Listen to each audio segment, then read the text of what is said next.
Uh, you get on a plane and go to Tachikawa, Japan, and it's the longest air flight I've ever been on in my life. I'm 20 years old, and I've never, I don't even, except for the Army, I don't think I was on an airplane up to that. And it's 11 hours in an airplane, long time, not a good flight. Right.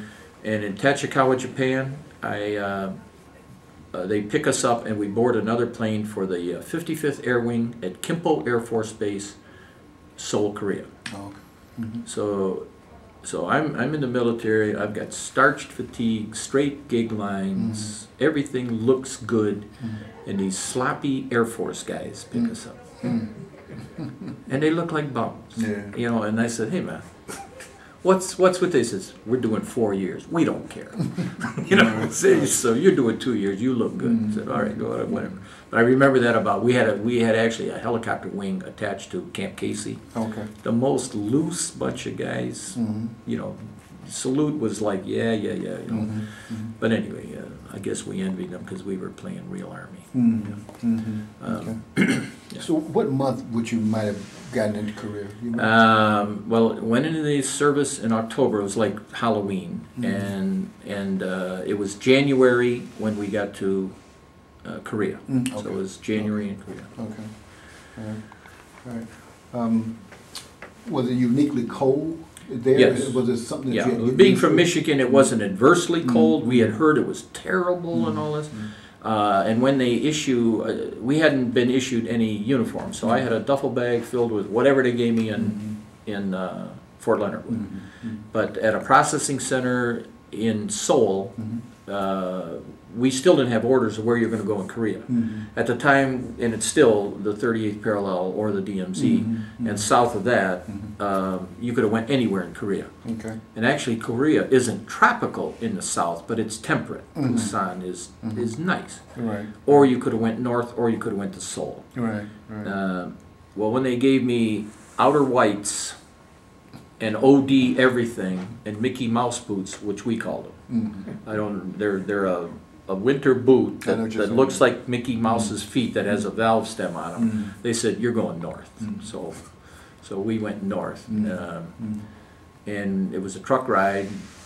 Seoul is approximately 60 miles in this area from the DMZ, due north. We were the second post south of the DMZ. Camp Casey, Camp Hovey.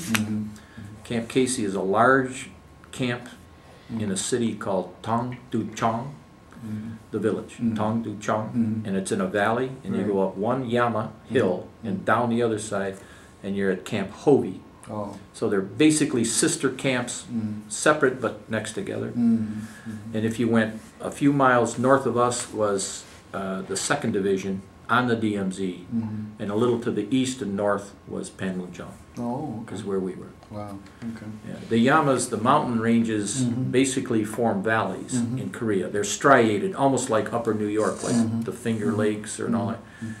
And the Chosan Valley was the big one that they would fight up and down. An army would charge up and beat them back or whatever, and they'd shoot at them from the sides.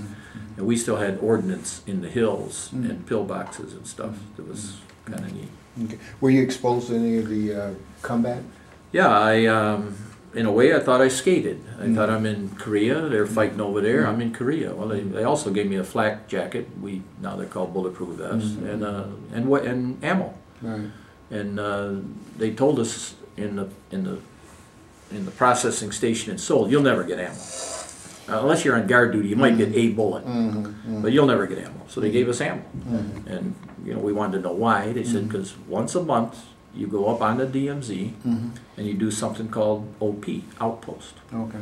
and you stay in a tent and you challenge anybody that comes over, and you patrol and come back to the tent. And it was like real Army. Right.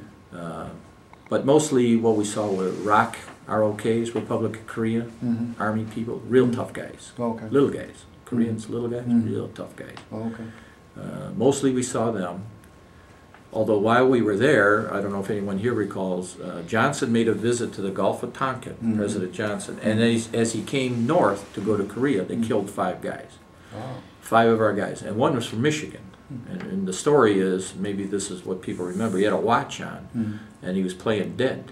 And they took his watch off him, but he played dead, and they didn't